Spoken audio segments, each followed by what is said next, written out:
Hey guys, Mike here. In this video, I'm going to teach you how to topple each monster in Monster Hunter World Iceborne. This is just going to be the standard topples, aka normal topples. I'm not going to cover special topples. I'm going to cover that in a separate video.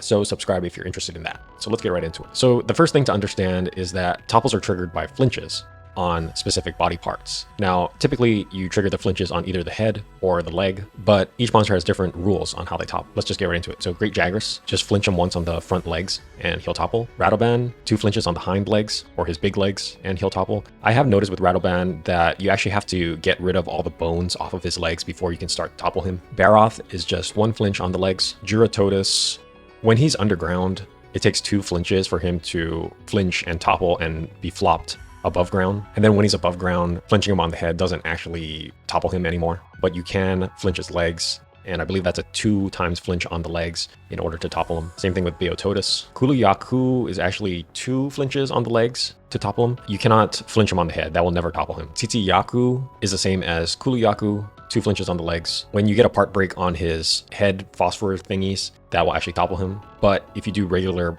flinches on the head, that won't topple him. All right, Puke Puke is a 1 flinch on the leg. Same thing with Coral Puke Puke. Otogaron is actually a 1 flinch on the leg, on the front legs, and he'll topple. But what people will do a lot is actually hit Otogaron's head. And if you flinch him on the head, he goes into that counter flinch attack move where he falls on the ground and gets up immediately and starts attacking you. So you actually don't want to hit him on the head, and that won't topple him anyways. Ebony Odogaron is actually 2 flinches on the legs in order to topple him.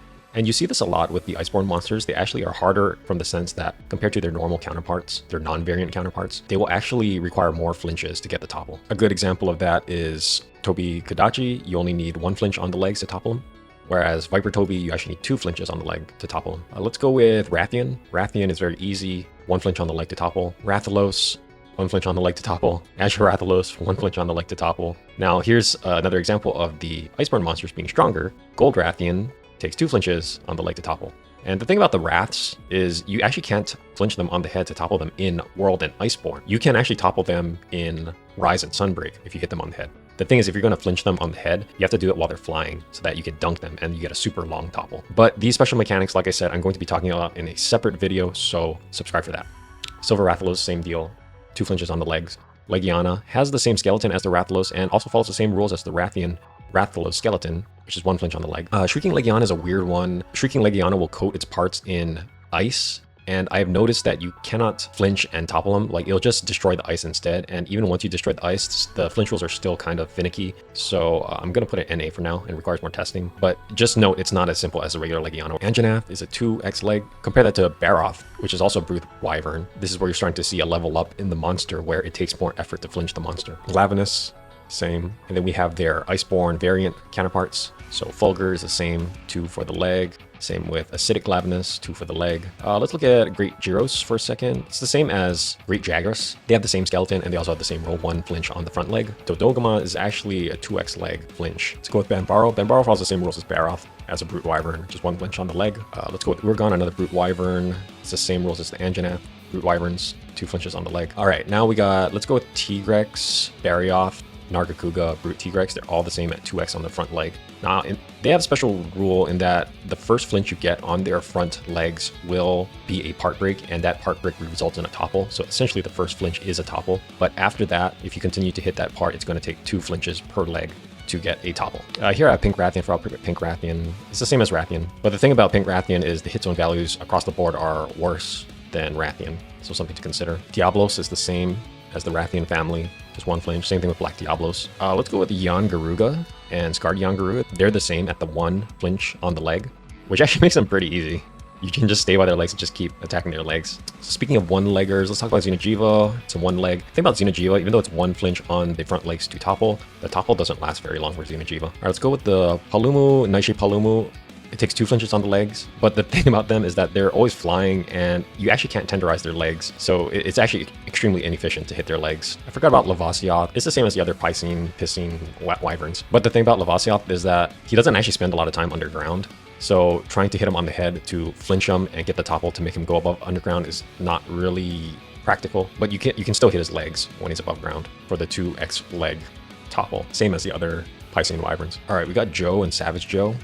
Here I'm going to put them as sort of an uncategorized thing, because if you hit their legs while they're not enraged or powered up, it doesn't actually do anything. They'll just flinch normally. But I think there's a special state where if you flinch their legs while they're in that special state, then they will topple. So there's some special conditions in order to topple the Joes, which requires further testing, but someone can just put in the comments what it actually is. All right, let's talk about Kushala. Kushala is actually a special case of the Elder Dragons. It only takes 1 flinch on the head to topple, which makes Kushala the easiest out of all the Elder Dragons, technically.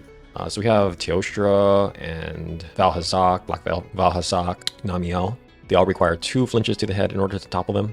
Same thing with Kirin. Speaking of Elder Dragons, Nergigante, Runner Nergigante, typically you flinch them with part breaks. So it's actually kind of hard to keep track of flinches due to normal topples. So as long as you're breaking the parts, you'll always topple them. But I'm just gonna put them in NA for now. Lunastra is actually different from Teostra, where Lunastra requires 2 flinches on the legs in order to topple them. So if you're hitting Lunastra in the head, don't do that. You're not going to topple Lunastra that way. Rajang. So Rajang is actually 2 flinches on the front arms. I'm just going to put it in 2x leg because, you know, it's kind of like the front legs. But the thing about Rajang is if you flinch his arm once, you will break the part immediately and get an immediate flinch that way. So it's kind of follows the same rules as the Tigrex, Barioth, and Nargacuga rules. But after that, it's going to take 2 flinches per arm in order to topple. Speaking of 2 flinches, we got Basilgoose and Seething Basilgoose. For Basilgoose, the part HP is actually shared by both legs, so you don't have to focus target one leg. As long as you're hitting both legs, you'll be building up towards that flinch.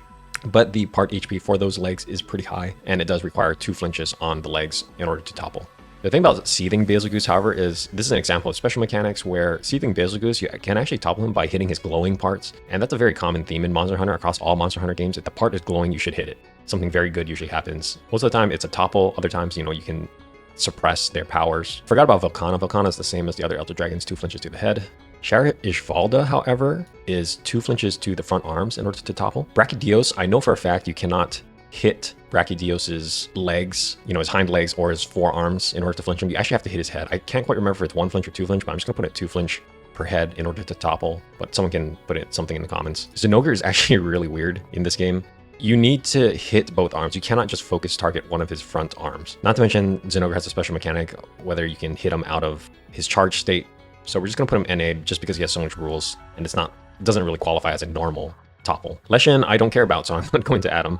Behemoth, I don't care about either, and I can't get into a party to do it. Safi'jiiva, same, I cannot. Zora Magdaros, cannot. Kultaroth, I don't care about either, it's a raid boss. All right, here I'm just going to add some more monsters that were not on the other tier lists, so let's start with Furious Rajang. Furious Rajang is the same as Rajang, 2 to the leg, or arms in his case. Raging Brachydios, 2 to his back legs will actually topple him. Now that's noticeably different from a regular Brachydios. Brachydios, you cannot hit his legs whatsoever to topple him, whereas Raging Brachydios, you can. And that sort of makes sense because Raging Brachydios is so big that the developers had to create a way to topple him so you could hit his weak spots. So you can hit his back legs, and 2 flinches to those legs will topple him. We'll save Fatalis and Alatreon for the special topples video. Hope you guys enjoyed, and thanks for watching.